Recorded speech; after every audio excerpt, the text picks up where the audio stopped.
a game, but it is absolutely not. Okay, this is the energy supplement from Just Move Supplements. That's right, it's damn near all gone, girl, and that's because I had to get that energy up so I can complete the workout, so I can give y'all this body, this transformation, get into it.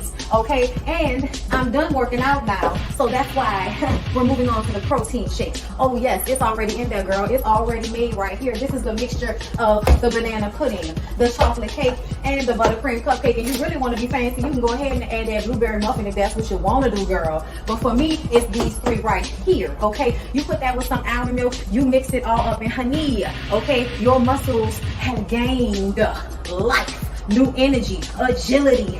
Get into it, okay? Just Move Supplements. Thank you very much. Hold up, Chief. Okay, don't forget about that TLC NutriBurst to get that multivitamin probably, because we all need a little extra. And child, if you want that sea moss that go down smooth, don't come up rough, okay? Get into the TLC Nautica sea moss. Yes, get that from me. And child, if your stomach hurt and you need to move some things around so you can be free, okay, go ahead and get that ISO tea down below in the description box. Get it all. Come on in. Come on in. Come on in. Not come on in. Not come. Sorry, y'all. Y'all know I'm weird. Whatever.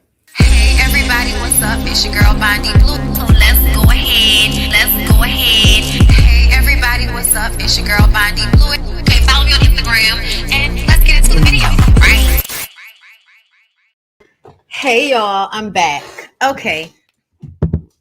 Y'all, the internet is hilarious. It's gonna rain. Okay, y'all know it's raining. Hold up. So I was on Instagram and I just saw this podcast that has Jazzy the comedian on there talking about how she anticipates her man's needs and her love can heal people back to health, and she used to hate that about herself and all that. Girl,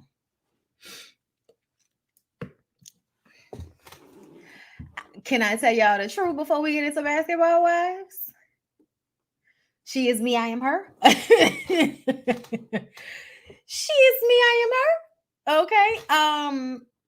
Low key, that's and for me, like, it's not even just like, of course, like my husband Lyric gets like a version of me that no one gets. However, anybody that I love, I'm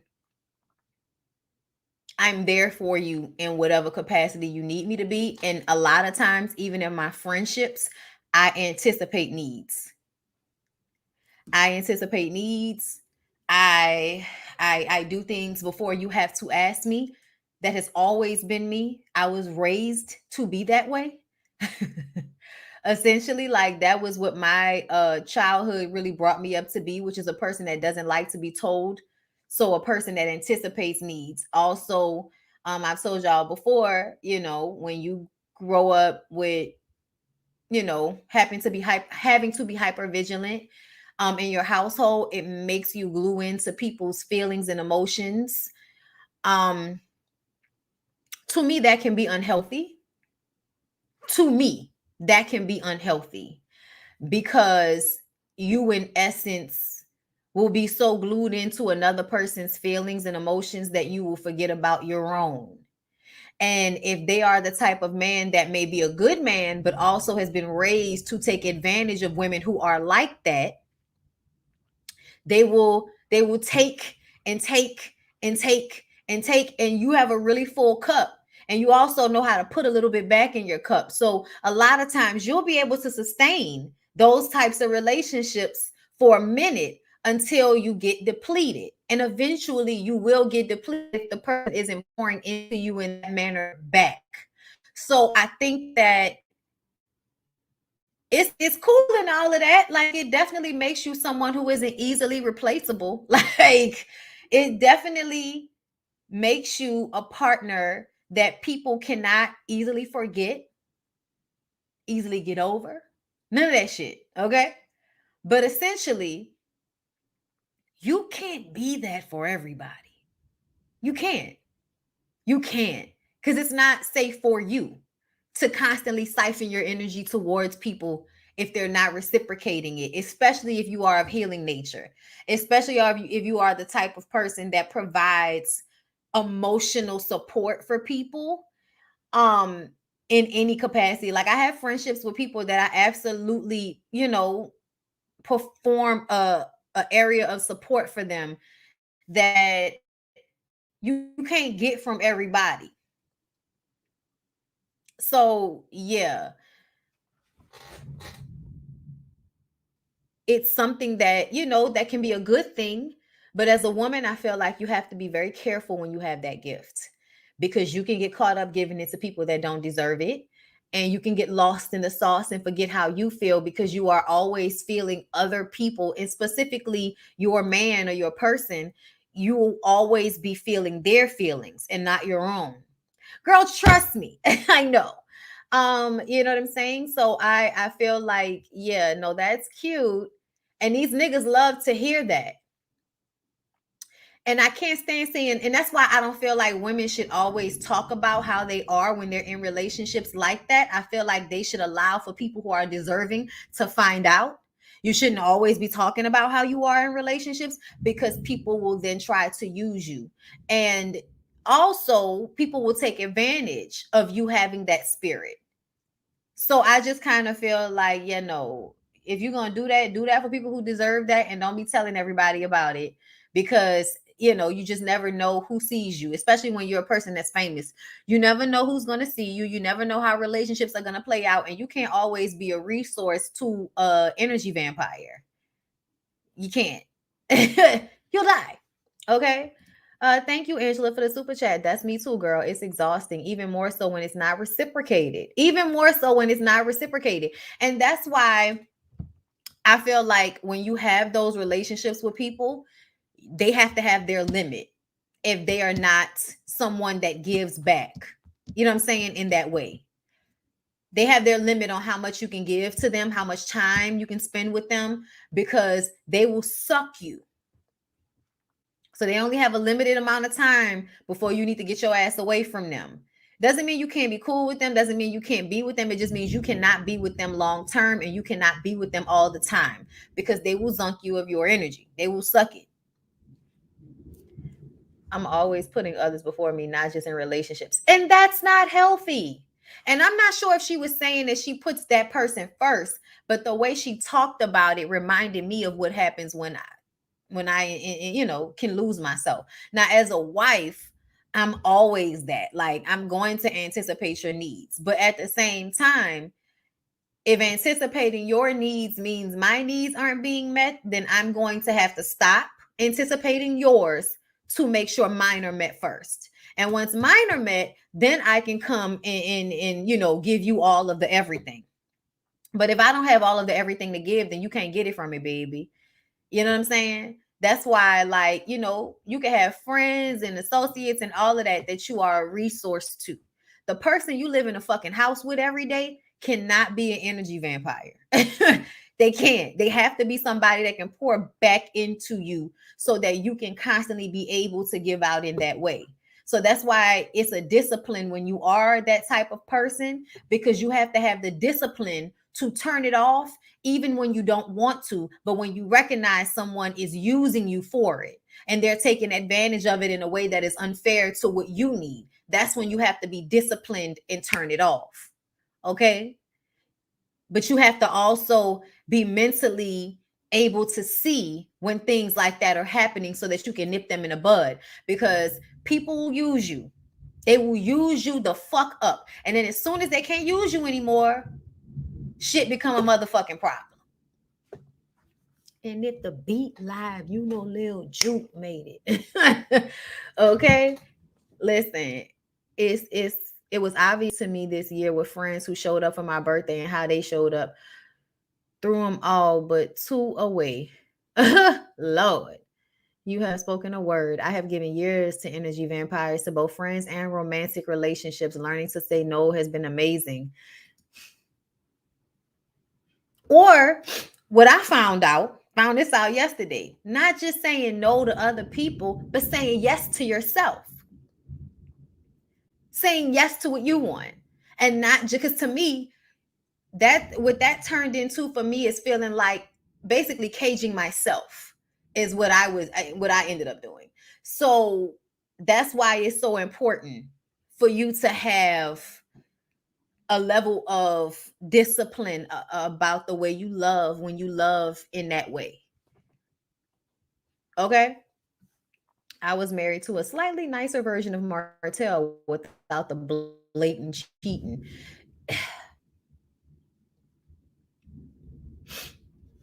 It's a real thing out here in these streets, y'all. It really is. Boundaries. Yes. So, y'all, let's go ahead and get into Basketball Wives. It was interesting enough. And then we're going to get into Couples Retreat, which was a fucking mess, girl. It was a mess. They will call you selfish for that, but it's you being self-full. Oh, yes. I listen. At some point, I feel like there's no such thing as selfish. At some point.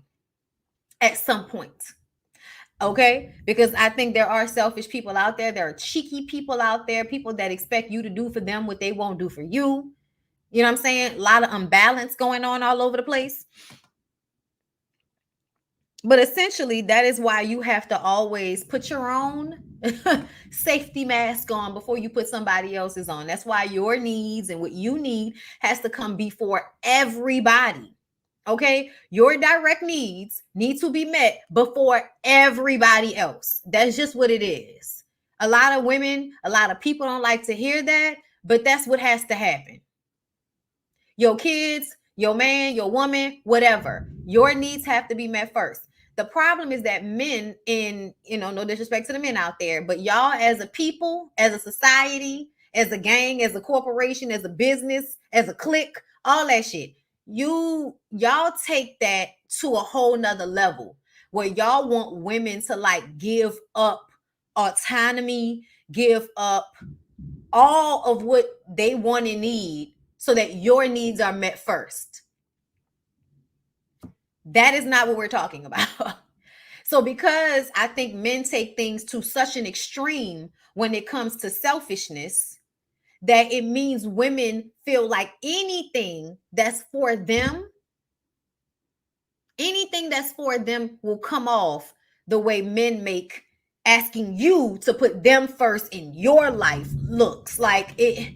No, put you first. I'm going to put me first. You put you first. And then hopefully those two things work together.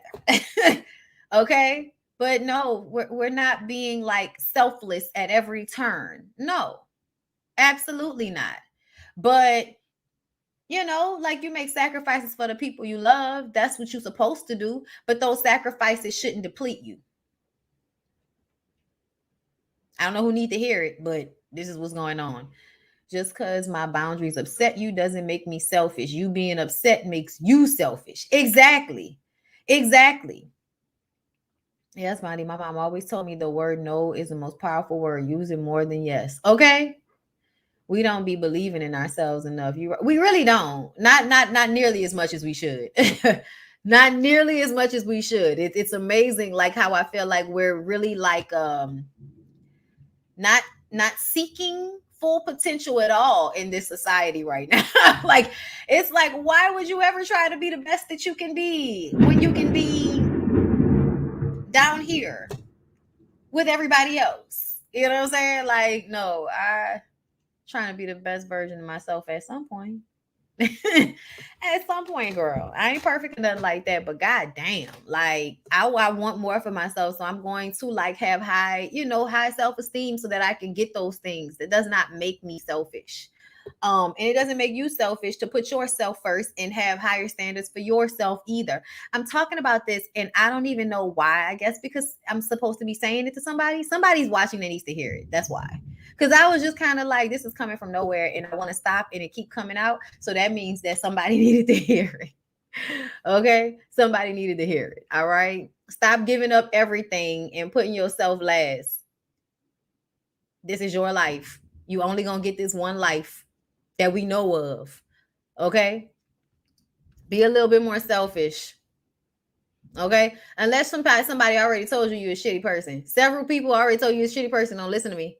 Okay, there has to be a fine line in here somewhere. Y'all don't be taking no deep, I ain't gonna feed my kid today because I don't feel like it. Yeah, no, bitch. Something wrong. Something wrong. That's not what I meant. Okay. But yes, y'all, let's get into basketball wives. Make sure y'all like the video to let other people know that we are live and to like the video. Okay. These are also streaming on the website. I'm gonna start doing that. Well, everything that's streamed on YouTube is being streamed on the website simultaneously. Okay. Um, just because nobody has time for the YouTube shenanigans where you can't download your own fucking video off your studio. It's ridiculous.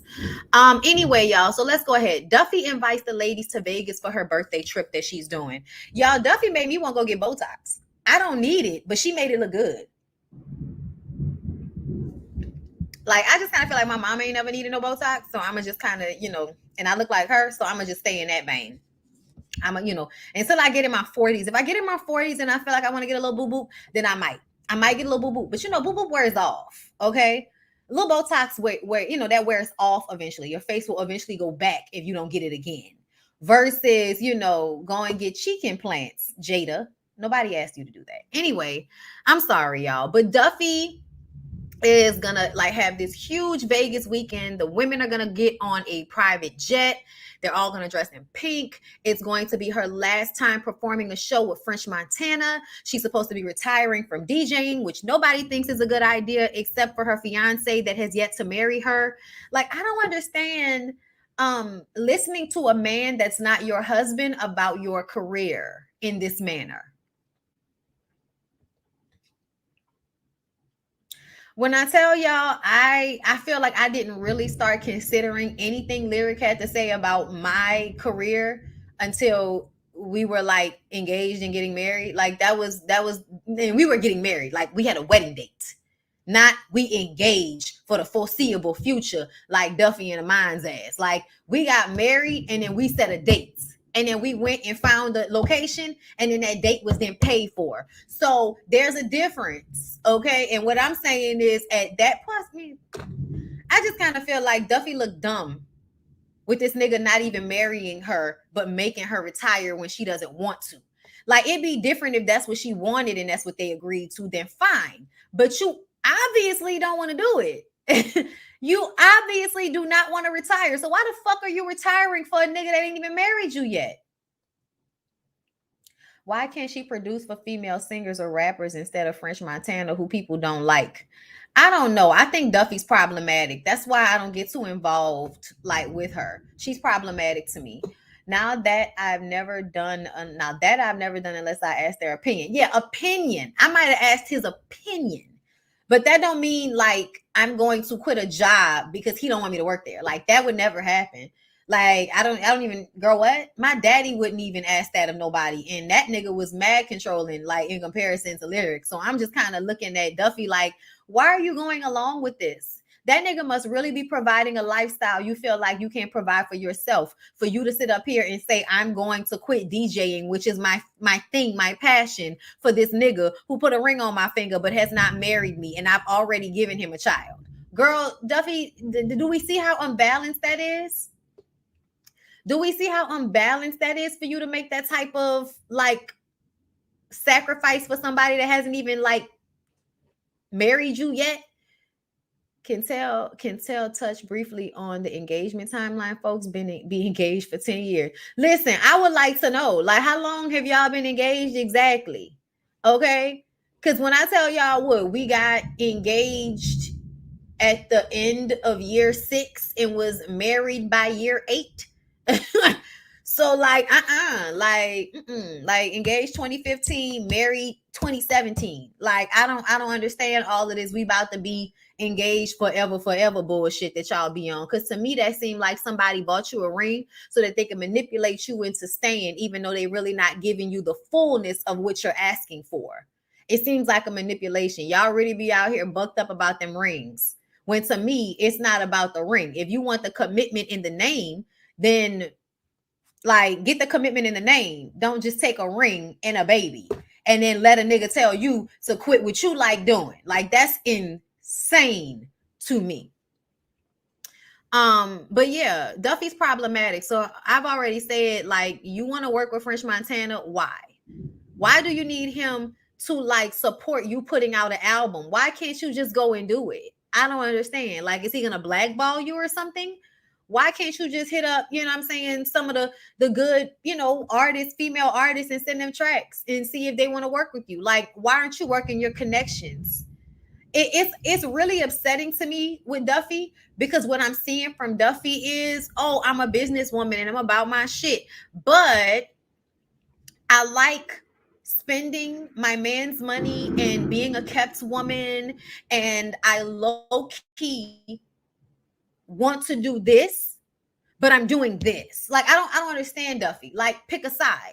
Pick a side, or tell him what it is. I'm working. This is what I'm doing. I'm not gonna stop working. Like, are we getting married, nigga? Like, the fuck? But it just seemed like a lot of bullshit going on with Duffy to me. So I don't like to delve too deeply, bitch. I don't care that much. Anyway, Malaysia is worried about her and Brandy being on this trip together. They can be cordial because for her, she's in a different space. Her kids are here. She doesn't want to argue with anybody. She's not interested in fighting with anybody. Okay.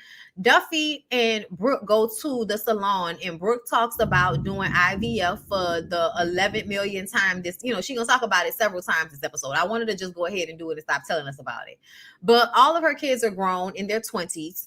And now she wants to have, another baby with her husband.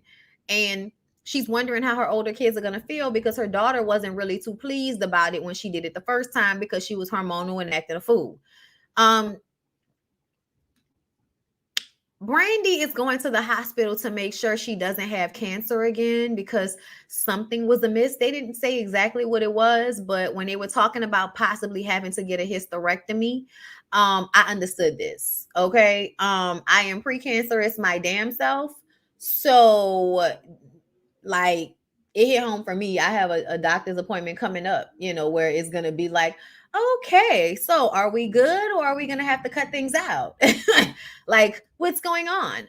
So, fingers crossed. But I definitely get the feeling of, I'm still in my 30s. I still have a chance of getting pregnant. Like, what the fuck? You know what I mean? And girl, I don't know if I would do IVF. That seemed like way too much to put one's body through for something I'm not too pressed about. So that's why I'm just kind of like, if it happens, great. If it doesn't, it doesn't. Let's hope that all the things stay, healthy for the time being, girl. Okay. But I definitely felt where she was coming from with this.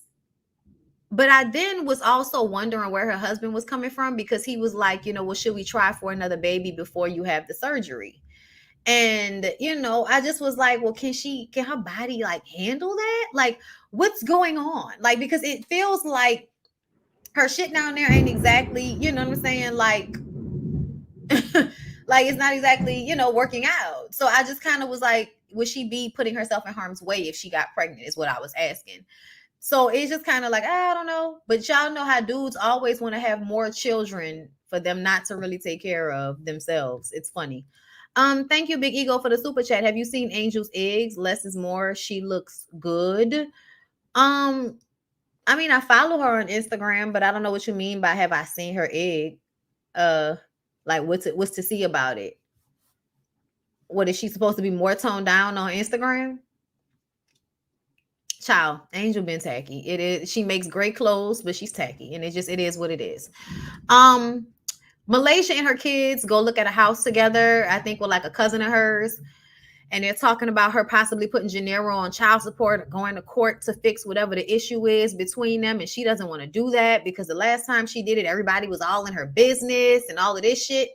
And I just kind of feel like, Malaysia, do it or don't do it. But I'm tired of you talking about Gennaro and this money situation. Like, do it or don't do it. Okay. Because either you're going to leave him alone about it, or you're going to take him to court. There ain't nothing else to do. And if you're not going to take him to court, do what you've been doing, getting it out the mud your damn self, instead of worrying about what he's doing and what he's not doing. Like, I'm not about to sit up here and do that like forever with some nigga. Like, if you don't want to help me, then fine. I'm sure in some way the Lord will see fit for that to come back around to you in one way or another. I don't have to pray for your downfall, baby. There are so many spiritual ties to your womb. I felt bad for her, praying for you, Bondy. Yeah, Yeah, there's spiritual ties to your womb, but still, like, so what? Like, so what? She's still a woman, even if she doesn't have that shit in her. Like, her questioning whether she would be a full woman if she got the hysterectomy, I was just kind of like, girl, what are you talking about? Like, your full womanhood is in your DNA, in your bones. It ain't got shit to do with if your, ovaries and cervix and shit are working properly or are even in there for that matter. The bitch that was in there at one point, you didn't already had a baby. Ain't no making you less of a woman at this point. If things have to come out of your body for you to live longer. You know what I'm saying? I don't, that made me mad when she said that, because I was just kind of like, why would you feel like less of a woman? You know what I'm saying? Like, I don't know. I have not has to have that happen, but I, have thought about it, since obviously, like I said, I'm going through the same situation. But I'm not, no. Yeah, no. You know what I'm saying? No. I'm not taking that. I'm not taking that energy with it at all. Like, my womanness is very deep. Like, my womanness is down to my soul and in my spirit. You know what I'm saying? So at the end of the day, there's no removing me from it just because of parts. There's no removing me from it. And at the end of the day, like, I feel like, this whole vagina thing. Ooh. This whole vagina thing is a lot. You know what I'm saying? So, British meets up with Brooke, and Brooke and Brandy, and she's starting her weave vending machines. Like, I think this shows how much of a hustler British is. So I'm sad that she got caught up in the legalities of it all, because it seems like she's always trying to find a way to make that paper. You know what I'm saying? So Brooke talks about her kids coming in town. British is mad that Brooke still hasn't found her a man the way she found Jen one. British says Lorenzo tried to dominate her life when they were together, but when she needed him, he was nowhere to be found. So they are not getting back together. And now she wants to start dating again. We know y'all played this clip already. She says that she likes men like her dad. He passed away when she was, he passed away 4 years ago, and he raised her by himself. I don't know what that means. She likes men like her dad. I don't know what that means, because then her and Brandy start, commiserating on both having lost their fathers, which is tough to deal with. And, Brandy is still kind of hypersensitive because she's having another cancer scare, which, girl, I understand. And her just talking about not wanting to have a hysterectomy because there's still hope that she can have a baby. So she's not going to have the hysterectomy just yet, which I understand. You know what I'm saying?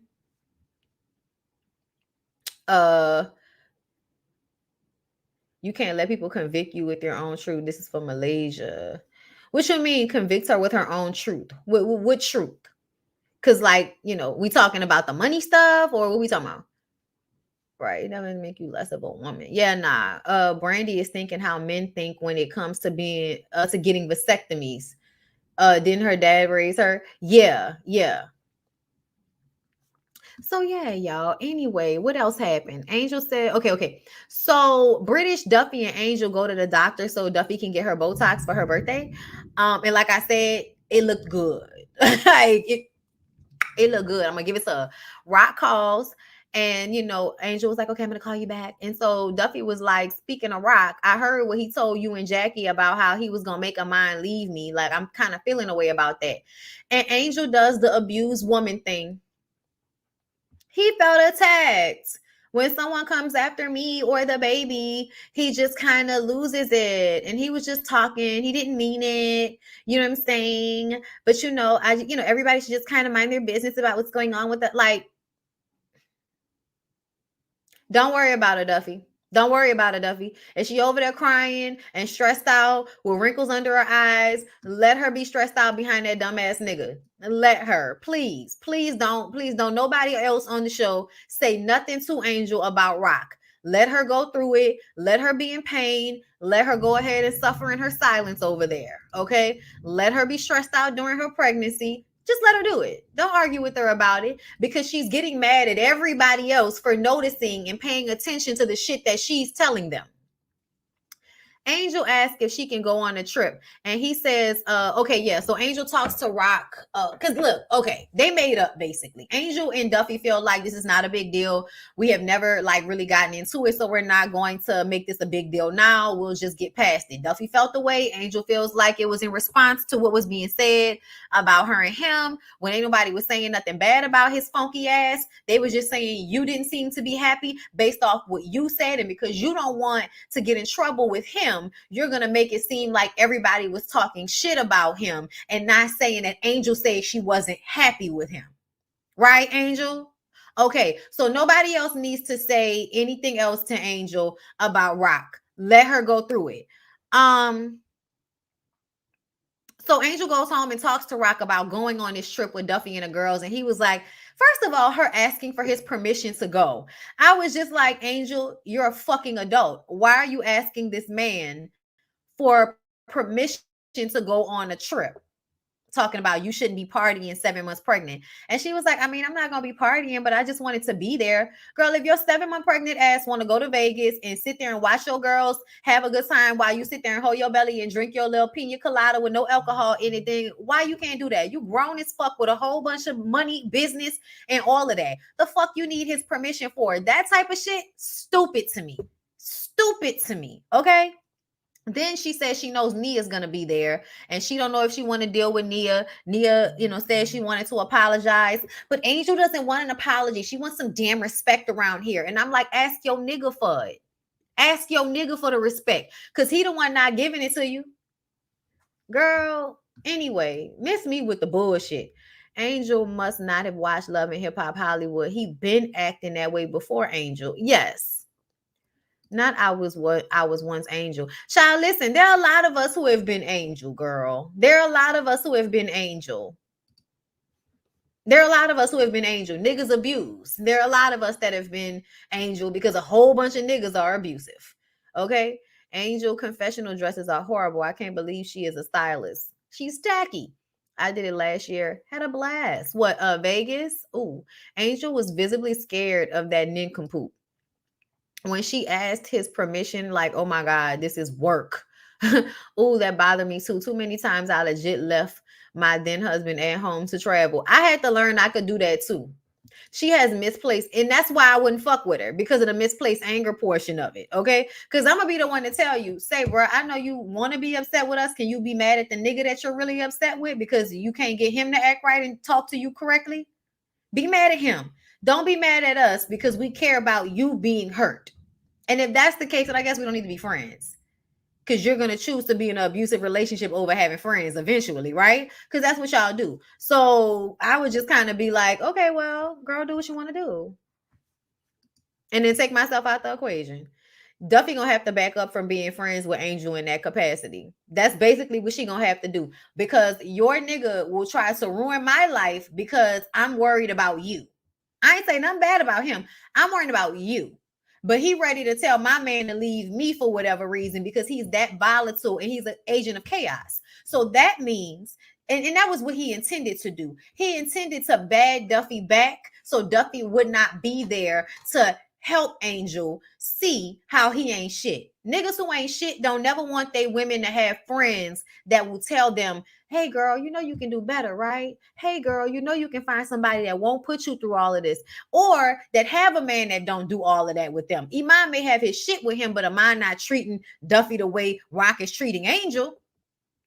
So he's trying to ostracize her friends, and she's letting it happen. But I feel like everybody's in our business. Okay, Angel. Okay, girl. You're on a reality show. So if you don't want everybody in your business, get the fuck off the show.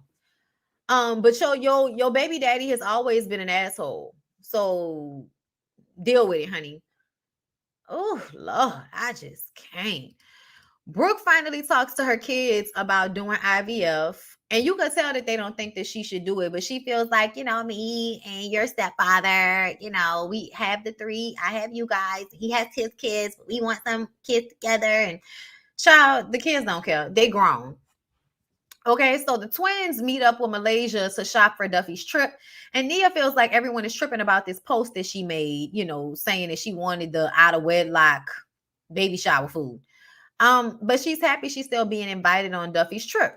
Malaysia asked them to not act the fool and not fight because she, she just wants them to ignore it and act like it never happened. I want Malaysia to handle conflict the way she wants to handle conflict and not worry about the way other people handle conflict, because everybody is not going to walk around acting like shit didn't happen like you do.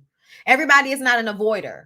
Okay. And everybody doesn't need to be an avoider. Okay. So it's just kind of, it annoys me that she tried to tell them that. Let them hoes act the fool so they can ostracize themselves, so they can get them off the show, because we don't really like them anyway. And we know the rest of the girls don't really feel like they need to be there. They're the odd girls out. Jackie is the one that keep trying to bring them around, and whoever last season didn't, give them their walking papers with OG like they should have. And Evelyn, you should have gave them their walking papers like y'all did OG and Evelyn last year, okay? Because we did not need them back, but here they are to be antagonists and create fake drama by arguing and fighting with people that really don't give a fuck about them. That's what this is, okay? And I'm just kind of like, okay, girl, fine. Let's go along with it.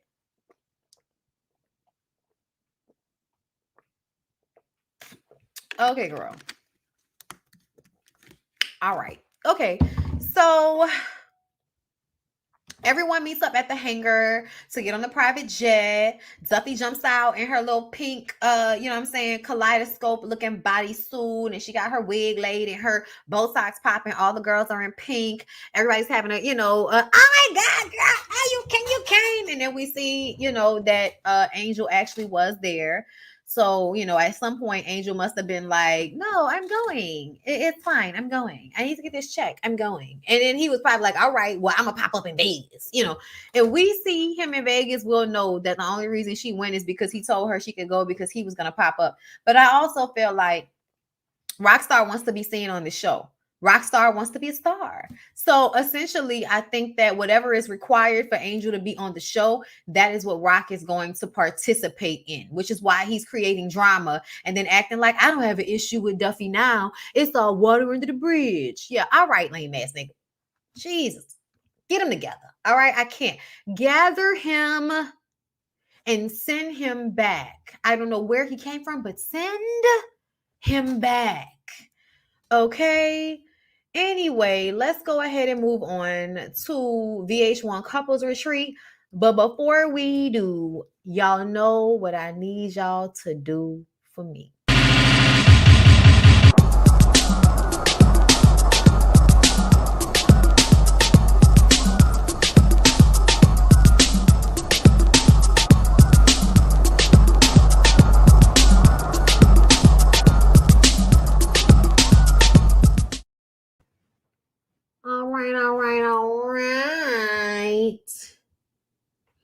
All right. So, VH1's Couples Therapy. Yeah, this show is so fucking fake and a mess. All right. Everyone is sad for Styles and Adjua because last episode 6, they talked about losing their daughter and what that has done to their relationship and to them as, people. I'm sorry, my sinuses is aggravating the shit out of me since last night. But anyway, Claudia says that Styles' vulnerability was sad yet beautiful at the same time, and I totally agree about that. But there is also something, I'm sorry, y'all. Do y'all remember when somebody said that Styles P is doing drugs?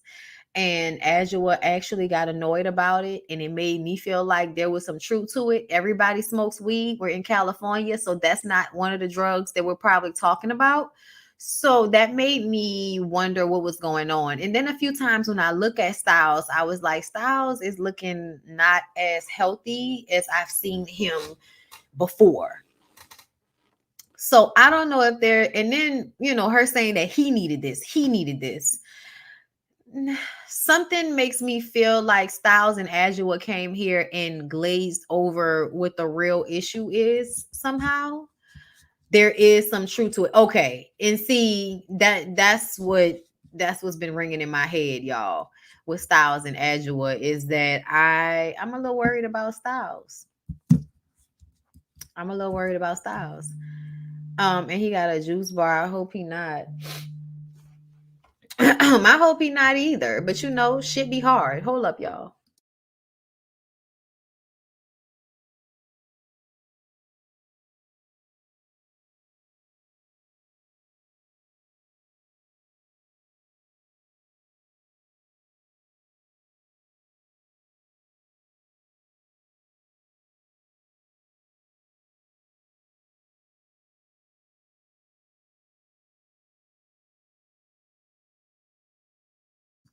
Okay, sorry, y'all. Yeah, yeah, yeah. I don't know, y'all. I don't know what to think. But I really like Styles and Angela, but something about it made me feel like something was left unresolved here. Okay. But anyway, moving on from there. The next morning, Ronnie and Shamari check on Angela and Styles, and they say that they aren't completely healed, but you know, it didn't break them. And they're gonna continue trying to communicate and for Styles to get his emotions out and stop internalizing everything and then acting out in other ways.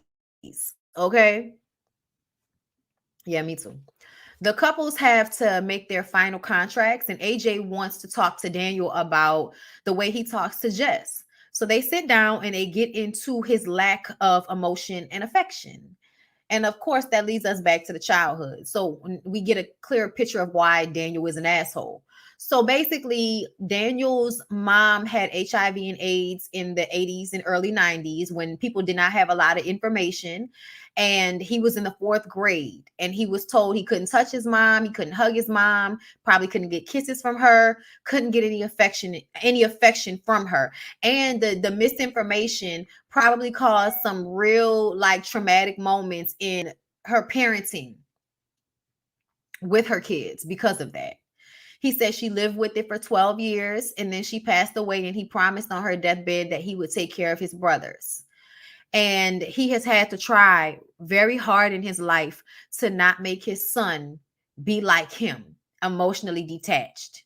So this is when I realized that Daniel needed to talk about this, because I feel like me, myself personally, what I've realized is you can know things about yourself. You can know that a piece of your childhood has made you the person that you are, has caused some trauma or some issue for you, but it doesn't mean that you are actively working that out. And when I say actively working that out, talking about it one time doesn't fix it.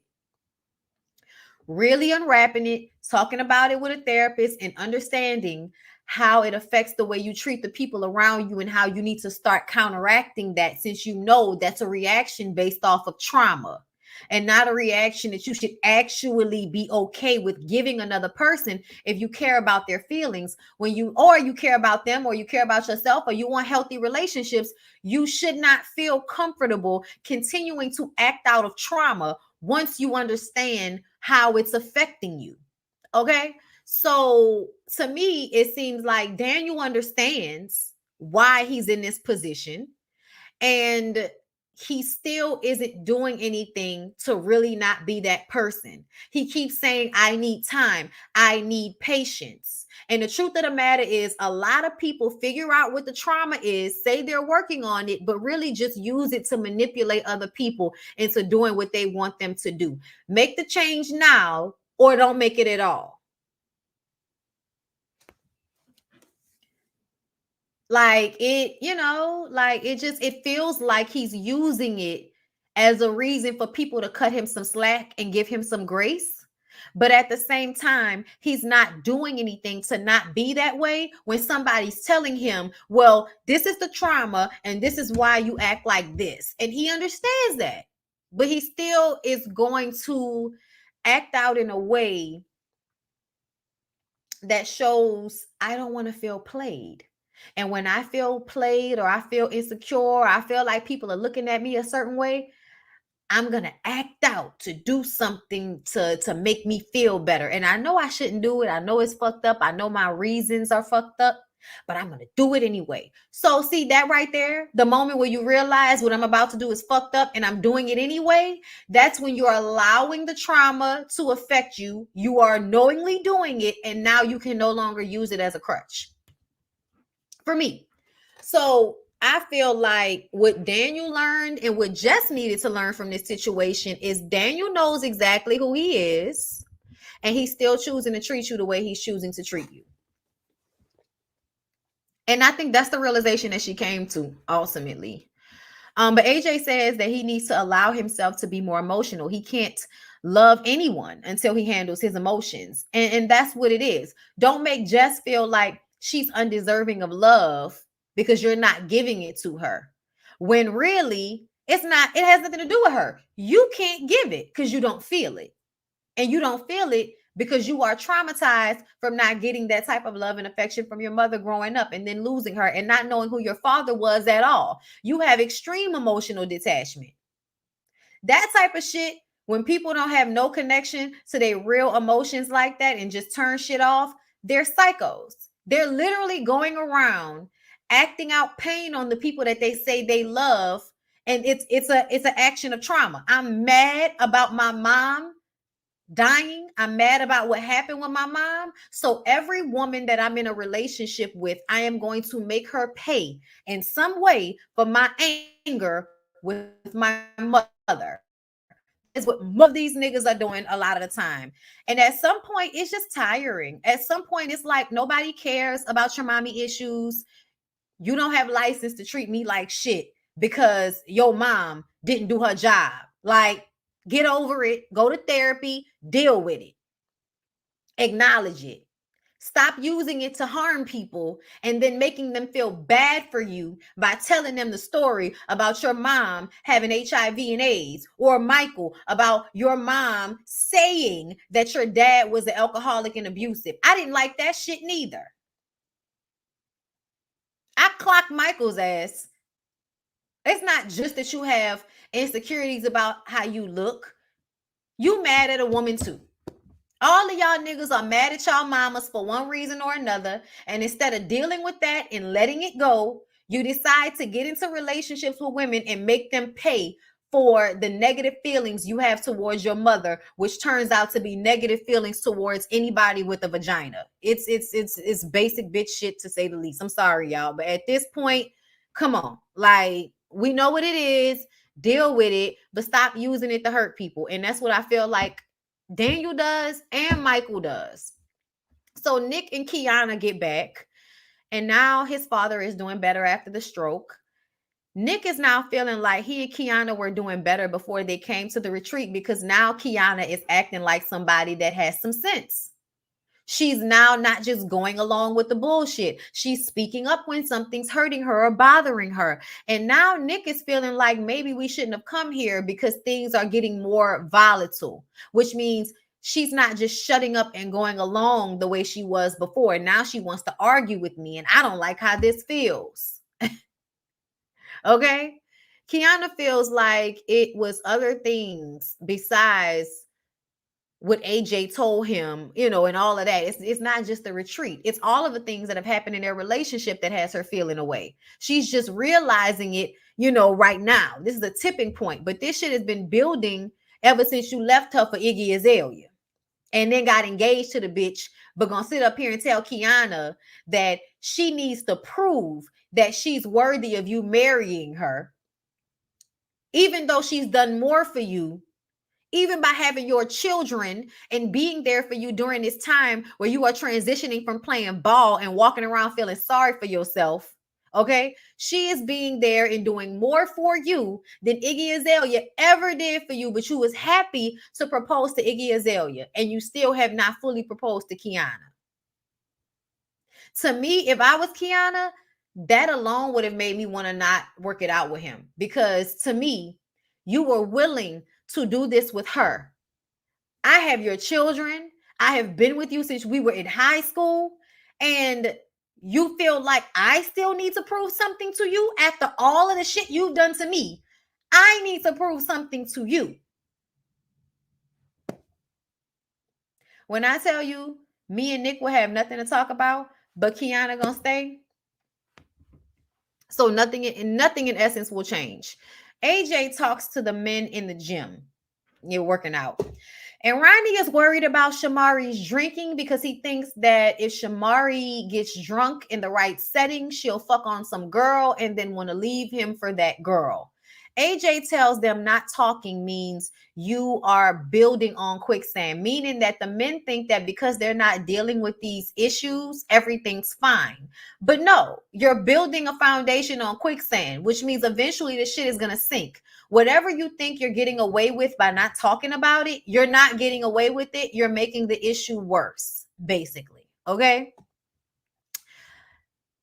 AJ asked Nick if he's noticed that Kiana never looks at him when they're talking or when he's apologizing. And it's because she's so hurt. It brings up so much pain for her, but she still loves him. He says he doesn't want to hurt her anymore, so he's going to deal with their issues instead of sweeping them under the rug the way he's been doing. I feel like Nick always says the right thing and then turns out to do and act in the exact same, slow speaking manner. Michael feels like he's not telling anybody everything. And I'm just like, Michael, nobody's asking you to tell everybody everything. They're asking you to stop lying about how you feel and what you intend to do. That's what they're asking you to do, because Michael is a liar. Michael is going to sit up here and act like he's always 100% honest with Rada now that he was the dog ass nigga he was before. Now he keeps it a buck with all of the women. I'm always going to have sex with other women. That's me. Yeah, okay. But essentially, you're going to lie to Rada and tell her you're going to go along with the rules that she's put in place, which are stupid, essentially. Her rules are stupid. Her rules really should be wear a condom. Wear a condom. Wear a condom. Don't bring me a STD back, and make sure that those bitches stay in line. That's the only, and when we say stay in line, meaning don't have them calling my phone trying to nanny boo-boo me when we already know what it is. Like, don't be calling me trying to act like you hurting me or doing something to me because you fucking Michael. Don't do it, girl. I don't care. Okay? I feel like that's the rules that should be set in place. But you want to put all of these other stupid ramifications and shit. Okay. You want to put all of these other stupid fucking ramifications on y'all bullshit relationship to make you feel like you running some shit, when essentially, no, just deal with what this man is saying. I am not going to be faithful. I want to be with you. I want you to be the main person, but I'm going to fuck whoever I want to fuck whenever I want to fuck them. And you may have to be around them sometimes because I'm a star and I fuck people, and then they're at my parties and they're at my events, and you may have to be around them. You got the ring. So this is me showing everybody that you matter more than everybody else. But essentially, either deal with it or don't. I think Rada is being stupid. Rada, you either are cool with that relationship or you're not cool with that relationship. Me personally, if I'm going to stay, then I'm going to just start doing me too.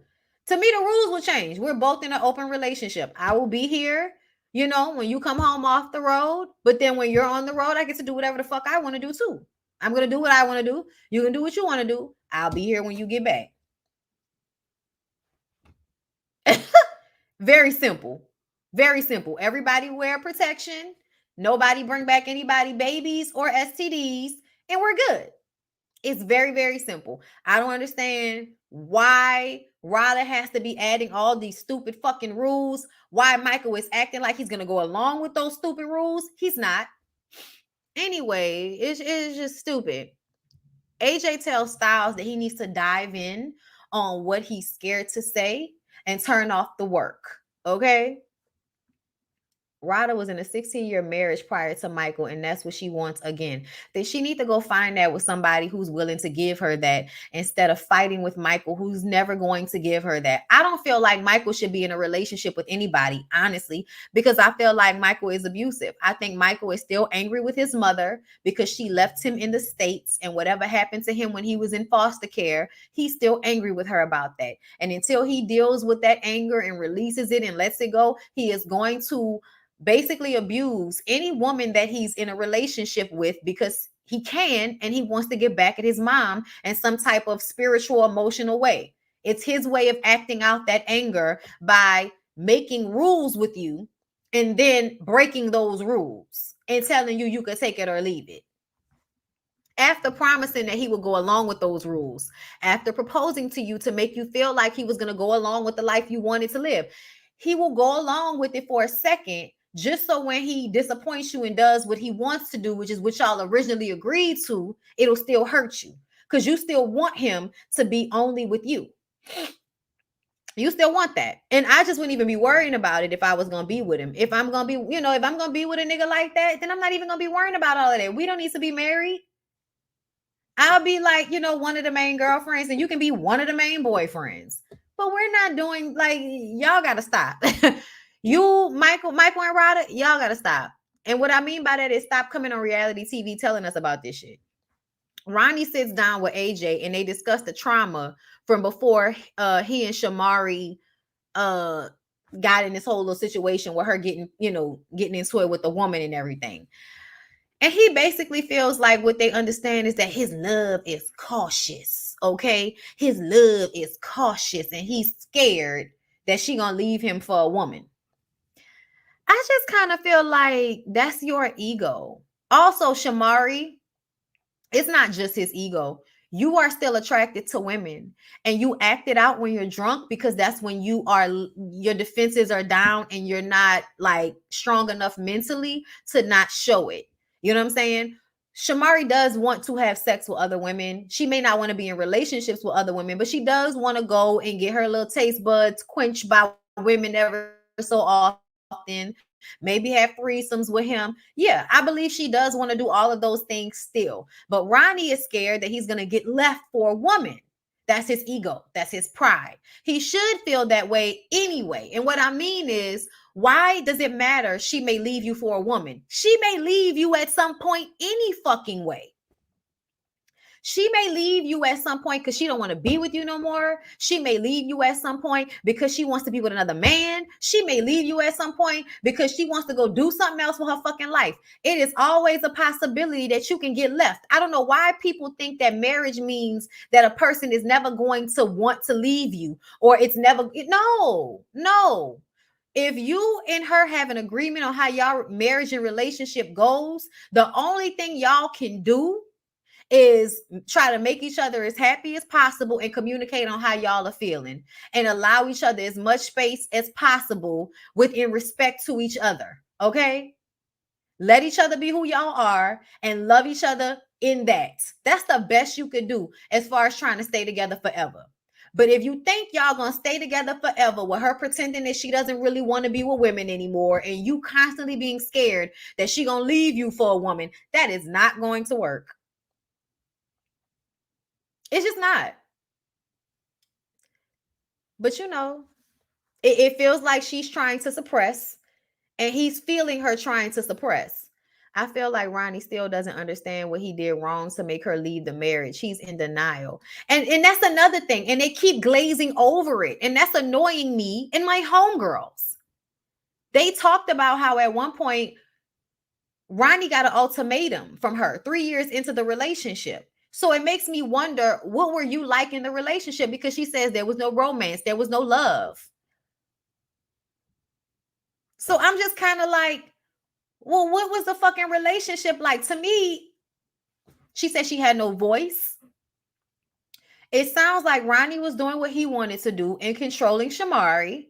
And Shamari was like, since you're doing what you was doing, let me go and live out my shit. And I think he allowed her to do it because he was already doing it.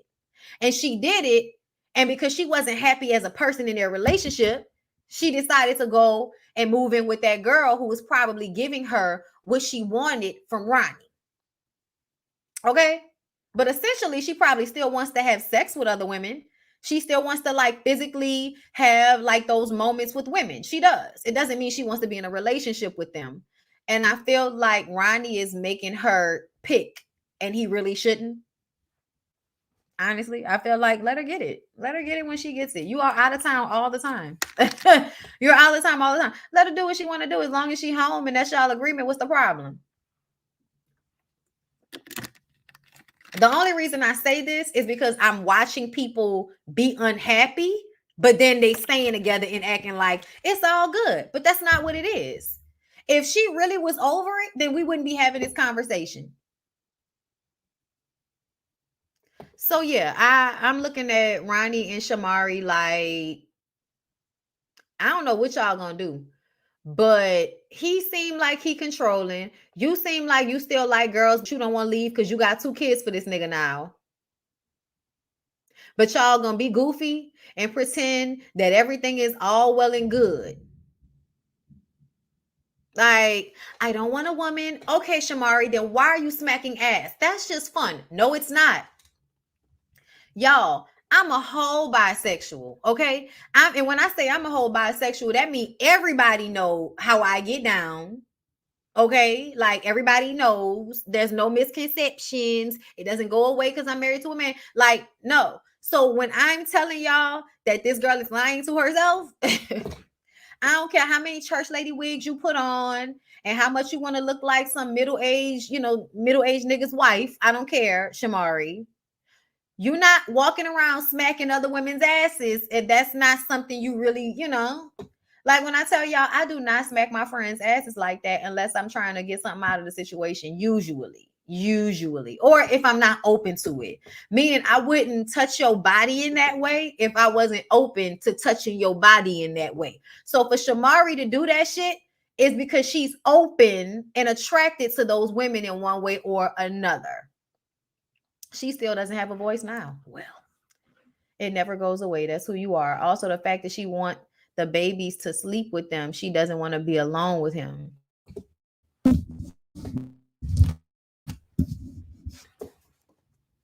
I didn't even think it felt like she didn't want to fuck him at all, but now I'm starting to feel like, do you even want to fuck him? Like, Ronnie and Shamari are stuck. He's still trying to control her like she was young. Yeah, they made a commitment to stay together, but not fix the root of the issues exactly.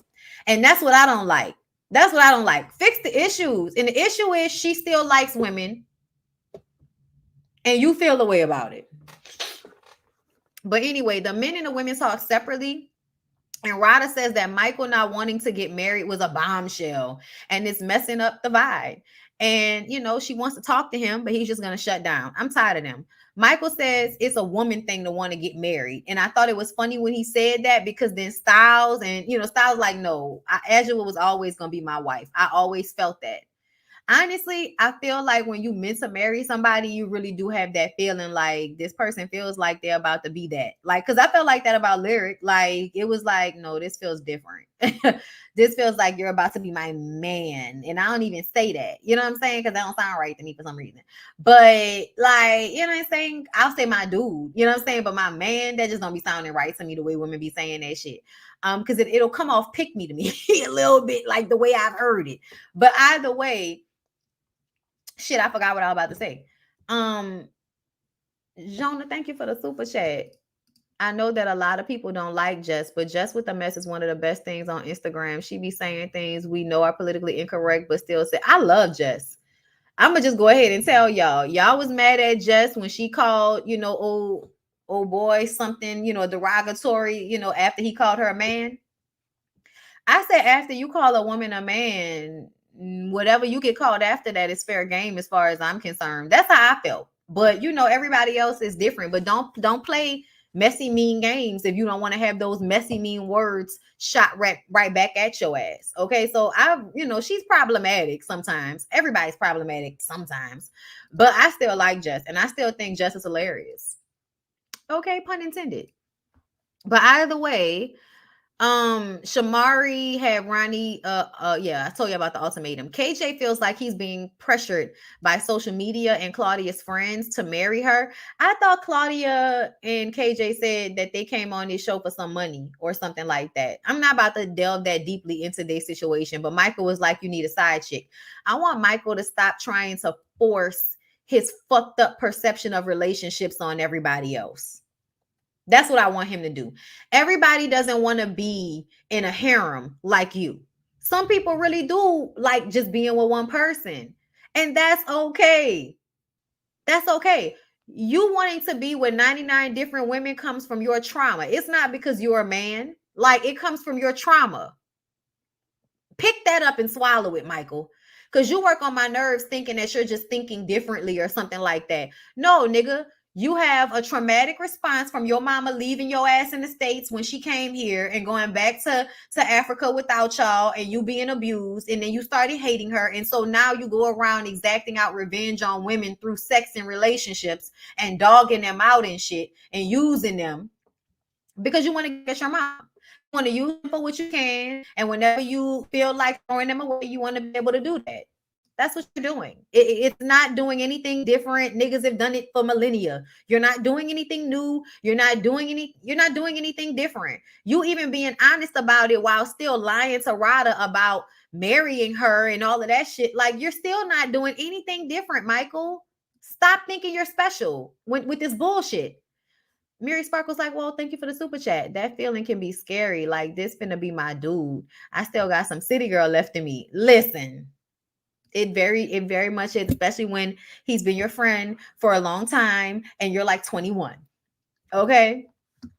But y'all, we still together today and tomorrow and next week and probably next year. But I tell him all the time, don't play with me. Okay. He was mad at me yesterday because I said that shit. Nigga, you know I say that all the time. Why you get mad now? Anyway, so Michael and Rada go first. When everybody sits down, the couples have to come clean about their own truth. Daniel and Jess go first. I don't know why I said Michael and Rada go first right here because that's not true. Okay. Daniel and Jess go first. AJ asked if Daniel loves Jess, which we all was like, girl, why the fuck you gonna ask him that? We know he don't love her, but his answer was different this time, and that's what we appreciated. He says that, he has love for her and it can grow to that with patience. And I don't like that because that means wait for me to be better. That means wait for me to be better while giving me what I want. I'm not going to give you what you want, but I want you to give me what I want. And I want you to wait on me to give you what you want. That sounds like thievery. You want me to give you all of me while simultaneously waiting on you to give it in return. Right? Yeah, that sounds like thievery. I'm not doing this with y'all. He apologizes to her and says that he's afraid of love. He explains his mother dying gave him abandonment issues and just feels grateful for that admission, but she doesn't know if it will fix what's been done. It won't and it shouldn't because he's too fucking old for that to be the reason why you've been treating that girl like shit this whole time. Michael and Rada. Michael says that his mother said his father was abusive and an alcoholic. I didn't like that Michael said that. I didn't like that Michael said that because when he said that, it made it seem like his mom could have possibly been lying about whether she was being abused or not. Which showed me he still has a lot of animosity towards his mom. Okay. He says they came to the States and then his mother had to go back and he went through a lot when she left and it ruined his love for her. I said, it ruined your love for your mother? That means that somebody did something to Michael. Michael's not talking about it, but you weren't just beat. You weren't just told you were ugly. Somebody took something from you, right? And see, that's the thing. Everybody that acts out in this life has a reason. Everybody, even the women that y'all call scumbag hoes, who y'all feel like don't deserve any grace. And y'all put, hoes in one box and y'all put the women y'all would marry in another box. And I tell y'all there ain't no such thing because all them hoes got a story and all of them hoes have a story about one moment or another where they were misused by a man. And that's why every woman should not be devalued based off of their sex. That's why I feel like that. That's why I feel like you can never tell a woman, oh, you're less than, you're undeserving because you're a hoe. Fuck you. These niggas is hoes and everybody got a story. Okay? That's how I feel. But Michael says he been ain't shit in past relationships. And that's why moving forward, he decided to be honest about, whether he was going to be faithful or not. Because before he would lie to women and say he was going to be faithful and not. So he feels like at least with Rada, he's keeping it real with her. And I'm like, no, you're still doing the same thing. You agreed because you're still going against what y'all agreed on, right? You're changing the agreement. Initially, when you were with women, the agreement was that you would not cheat, and then you cheated. With Rada, the agreement was that you would get one woman a month, and then she wouldn't have to deal with all of those women coming to her, being around her, and that it wouldn't be one woman at a time, so it wouldn't be somebody old and all of this other bullshit. You have obviously broken all of those little rules that she put in place for her to feel special while you were fucking other people. Okay, you've broken all of those rules. In essence, Michael, you are exactly the same. Ronnie and Shamari go next, and AJ says Ronnie has a secret, and it's that he's cautious with his love and at times fearful. He says when she drinks, he wonders if she can leave him for a woman. When Shamari, is smacking Jess and Rada's ass, that has him questioning her. Shamari says that she apologizes for making him feel that way. She only wants to be with him forever. Shamari, your body language, the wig in the confessional, you telling me you don't want women anymore, all of that sounds like lies, lies, lies. Styles and Agile will go next. They learn to be intentional with shutting off work, and they both still have things to work on. Styles and Agile will remind me of two people that know what's being asked of them, so they're going to do exactly that, so nobody asks any more questions. Claudia and KJ feel she's the one for him, but there are caveats to him wanting to marry her. And she feels like if he's looking for perfection, he might as well go ahead and move on like Maya. AJ asked if she feels worthy of his love, and KJ says that she is worthy and he does love her. And it was very sweet, but it's given we just friends. It's given we just friends. Nick and Kiana go last. And he says that he realized a lot of Kiana's insecurities came from what happened with Iggy Azalea and the way people attacked her online. And he doesn't want to be the cause of her pain anymore. And AJ asked if Kiana will forgive him. And she's like, no, just because it still hurts. And I'm like, Kiana, you need to go through like some extensive therapy and a lot of time looking in the mirror to see how beautiful you are, because the fact that you allow for people online to make you feel less than is crazy to me. Like, I get it, but like you really let it like fuck with you. And I just kind of feel like you should never let people online fuck with you.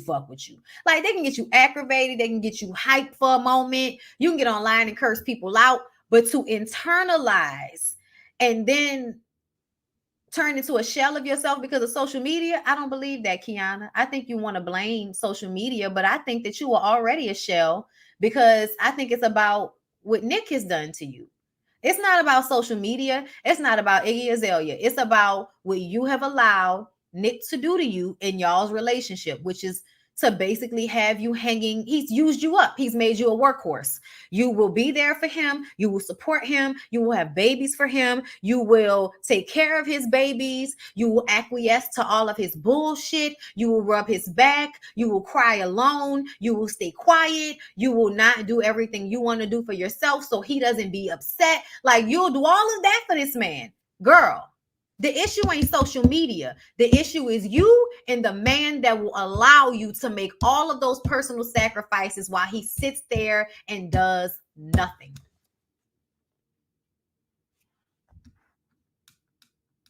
Last date. All the couples do a photo shoot. Everyone was happy but Jess and Daniel. She said, I'm not about to fake the funk with this nigga. And I appreciated her for that. Kiana and AJ talk. Kiana becomes lesser when Nick walks into the room. Got all his confidence, all his self-awareness when she's by herself. Nick walks into the room and all of a sudden it's here. And, he feels like he's losing her, because once she goes back to school and gains some sense of self and some confidence, then she's going to feel like she deserves better than him. And he knows that. So he doesn't want to help her. And I said this from the beginning. He doesn't want her to better herself, because bettering herself means that she's going to choose herself over him. And he doesn't want her to do that. He wants her to do what she's always done, which is choose him over her own better judgment. Ignore what you need. Ignore what's best for you. Ignore your happiness just so you can be with Nick. That's what he wants her to keep doing. And, she's getting to a point where it seems as if she may not continue to do that. But she says it's a lie. She says just because she goes back to school, it doesn't mean that she won't want to be with him. I said, girl, you don't know what you will want. And honestly, I think it's a mistake to tell him that you won't leave. I think that's a mistake. I feel like the conversation should have been, well, if you feel like you're not worthy, I guess you should figure out how to be worthy then, huh? Because it's not about his worth being in basketball for her. For her, it needs to be about, are you giving me enough for this relationship to be worth it for me? Kiana, you shouldn't want to be with him because he isn't treating you well. Because he doesn't really want the best for you. Because the best for you fucks with him getting his way. That's why you shouldn't want to be with him. And yeah, a lot of athletes, y'all have a hard time dealing with no longer being a superstar and in retiring. That's a huge fall off a cliff for y'all. Got it. Can y'all all do us a favor and find something else to do with your life while you're playing basketball? So when you no longer play basketball, because you know you're going to get to a point where you're no longer going to have to, you're no longer going to be able to play the sport. Everybody that plays a sport knows that at some point you're going to age out of playing this sport, correct? Do us all a fucking favor and find something else to do that you enjoy beforehand, so your family doesn't have to deal with you not knowing what to do because I'm not playing ball anymore.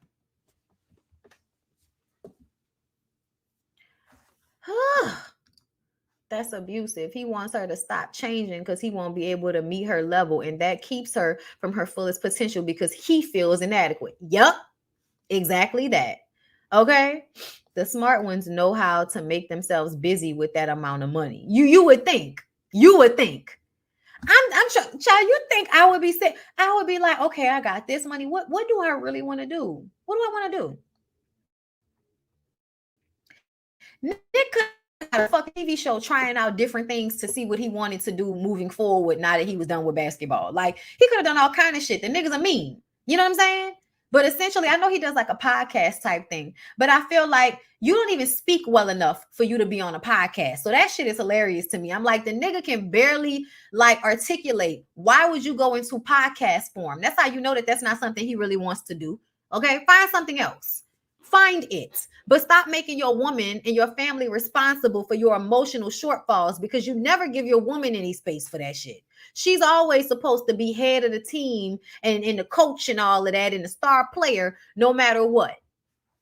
I'm sorry, I don't have any real sympathy for Nick not being able to figure out what to do with his millions after playing basketball. But AJ tells him he's more than basketball and he gets emotional. Later on, he's going to be upset that he got emotional. I don't care. But they need to come together and go deep. A lot of people need to go deep. Y'all don't want to. It's fine. Relationship contracts. Claudia and KJ. He says he wants to do whatever for them. Claudia wants everybody and wants him to know that it's time for them to be serious. Like hold up. Claudia and KJ have an issue where they play with each other and it starts to become low blows. Why are y'all doing that? AJ says we never got to the bottom of why they throw slugs at each other the way that they do. Claudia wants marriage. Claudia does not want marriage. I feel like Claudia don't want marriage. I feel like if Claudia finds a person that she wants to be married to, and that person wants to be married to her and they propose to her, then great. But I don't think that Claudia should be trying to get married just because all her friends are married. I don't think Claudia should be trying to get married just because she's a woman of a certain age.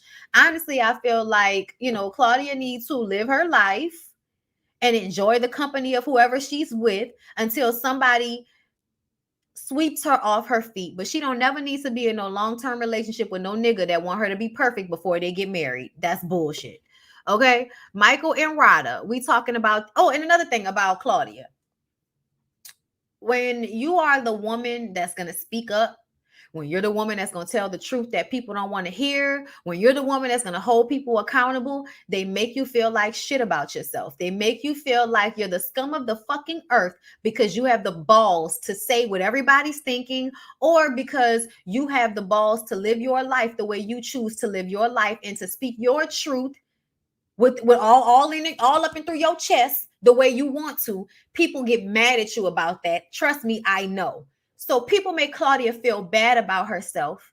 And I think over time, Claudia has somewhat internalized the shit that people have said about her and now feels like she may not necessarily be deserving of love because of the way people will make her seem like she's all, messy and aggressive and all of that shit. You know what Daniel did to her because she held him to task for the way he was treating Jess?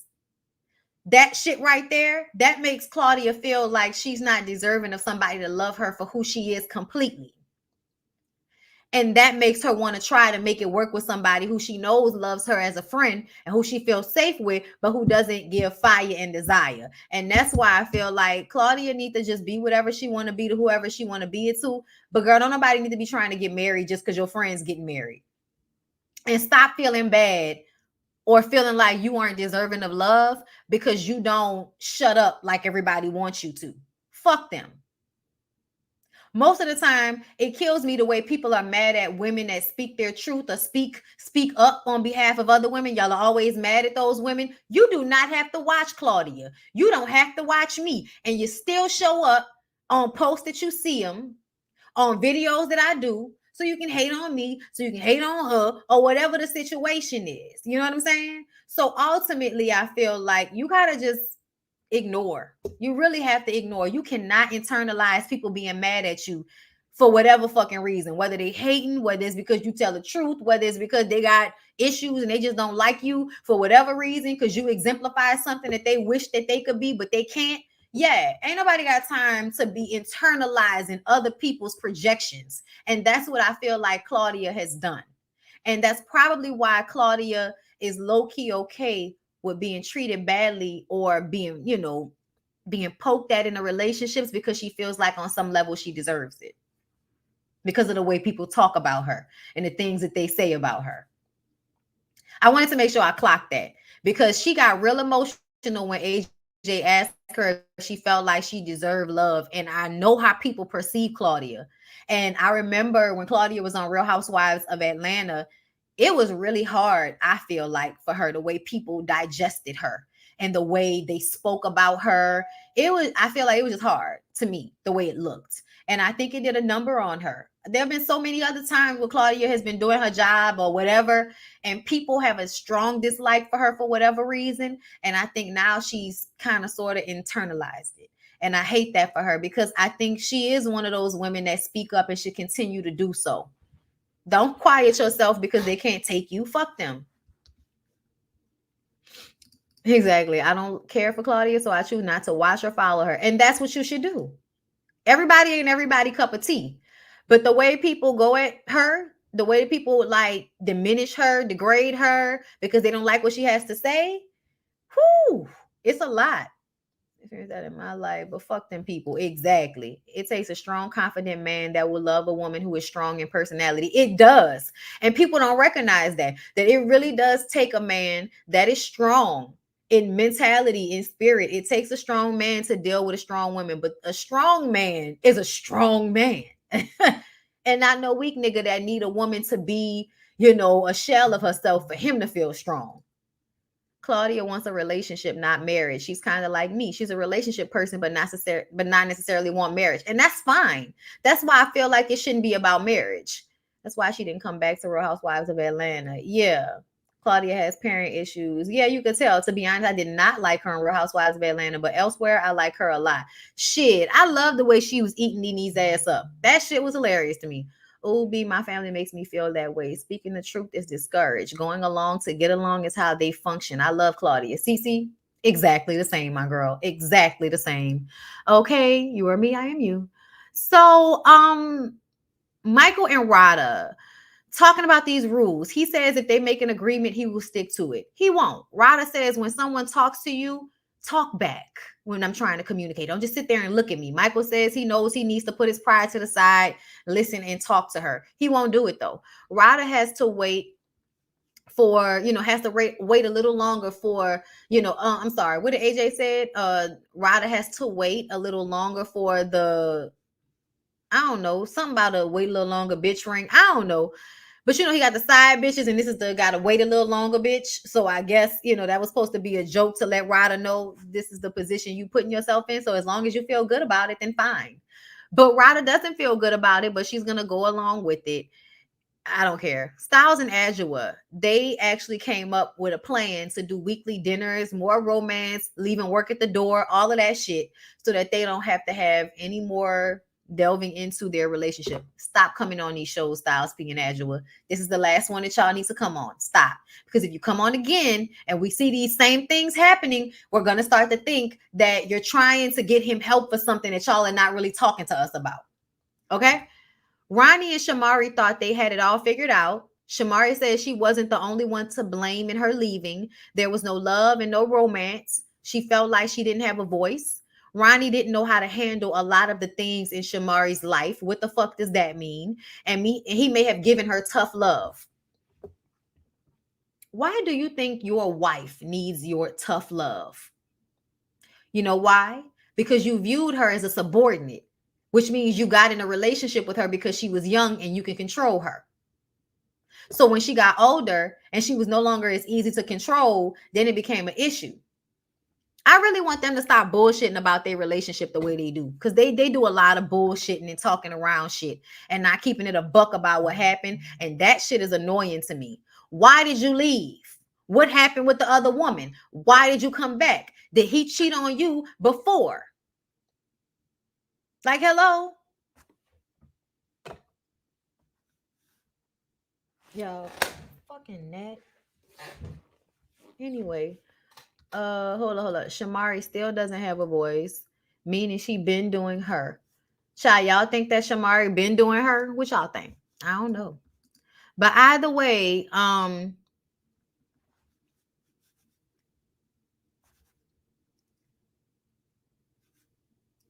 yeah, you saying when he couldn't handle things in Shamari's life, it means she been doing her.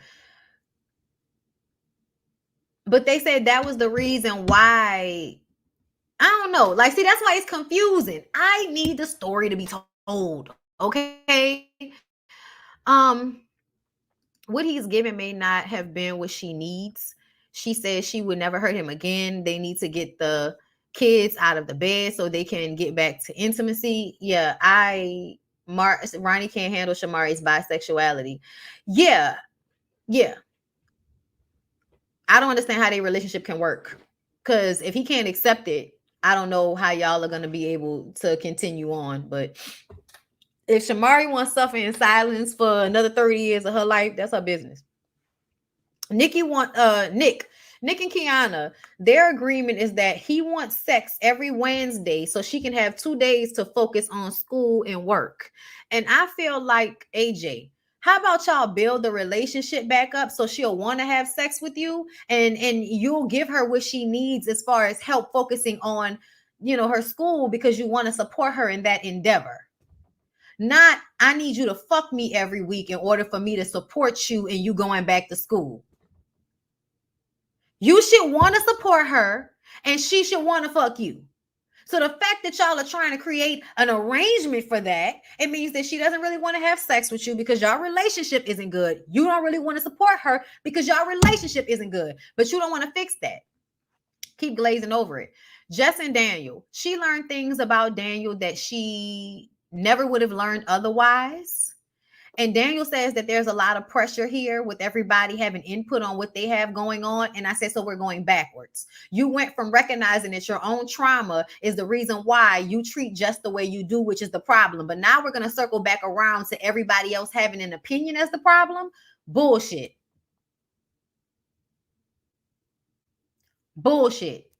Okay. Jess says she hasn't been worried about anybody else. She's been worrying about his actions and how he has treated her. She was tired of him saying he was attacked. She said she never heard that word so much until she came here with him, and he bitched out about how people asking him questions was him feeling attacked. She said, you can't deal with attack if that's what you feel like it was, because that wasn't nothing. She started to go in on his ass because I think that's when she thought about how many times she's been attacked on social media by thousands of people.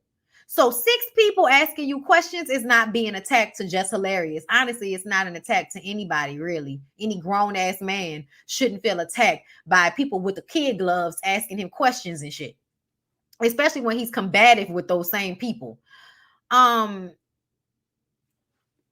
she basically says she wants to just be friends and she doesn't think they can move on in a relationship with the way that he is, which you can't. He hasn't healed. He's not ready for love. Why are you hiding from me? I quickly give my freedom just to stay in your captivity. Child, that's toxic as fuck. Okay? But I'm so glad that Jess was like, he not ready and we need to just be friends. Because that's exactly what it is. He wasn't happy about it. He was upset. So after everybody has dinner and Daniel decides to stand up and be an asshole, I felt like he thought that this was going to make him look good, but it didn't. And then when he realized everybody was having like a negative reaction to him standing up to say that him and Jess weren't together, especially when they saw Jess looking like, you lame ass nigga, I already told you this. Why you feel the need to tell everybody else this? Okay. Like he wanted to make sure that they knew that they were breaking up from him because he didn't want anybody to think that she dumped him. So he wanted to be the one to announce it. And then once he realized that wasn't being received well, I think he turned around and said, well, I just wanted to apologize to her in front of the people that she feels I embarrassed her in front of, which sounded good. Kiana in the background. Well, I hope y'all work it out. And, I really hope y'all still work it out. Why? Why? Just because you met them together, that means they need to stay and work it out. We're going to ignore the fact that this man has been telling this girl he don't love her the entire fucking time that they've been there. Girl, what? And this is how you know Kiana is not about to change in her relationship, because she still wants other women to be in toxic relationships that they shouldn't be in. Shamari and Ronnie sang a song that brought them back together, center of it all. And then Michael proposes to Rada on stage again. So can y'all tell me whose relationship was actually fixed? Whose relationship was actually fixed? Jess and Daniel. That's the only two people whose relationship was actually fixed, because I feel like it was real, because Jess seemed very upset and Daniel was very disrespectful. And I mean, it just kind of seemed like it was the realest situation. And her deciding not to be with him was the only, bright spot about all of this. She gonna stay with him. They gonna stay together and ignore that she still like women. They gonna stay together and she gonna ignore that he's never gonna give her what she wants. Styles and Azure are gonna stay together, concealing whatever their real issue is. And them two are just friends, and ain't nobody got time for whatever y'all was acting like it was. So, in fact, nothing has changed. Let's learn something. Nobody, baby. They should all break up except Styles P and Azure. I missed a lot of information during their supposed healing process. Child, we all missed a lot of information. It's because they're not sharing a lot. They're not talking a lot. I feel like they really allowed that bullshit with Daniel to take up a lot of the storyline, so we didn't have to focus on the real issues that were going on in these relationships. That's why I'm about to get tired of Couples Retreat. I'm about to get tired of Couples Retreat because it doesn't feel real. It feels like it's way too overly produced. VH1, y'all know I fuck with y'all, but y'all have been sucking as it pertains to the reality shows. Y'all have not been doing well at all. OWN, WeTV, and Bravo are really taking over the reality TV show game. I don't know what VH1 is over there doing, but y'all need to do better than this. Do better than this. We did get to see how amazing AJ is. And John Sally, it was all fun. It was all good. It made me want to go back to California as soon as possible. But anyway, I love you guys. I appreciate y'all so much. I hope y'all enjoy. Please don't forget to like, comment, and subscribe. Thank you, love. I appreciate y'all for the compliments. We will be on Niecy's channel tonight for the Ooh Ladies First panel, so make sure y'all come through. All right?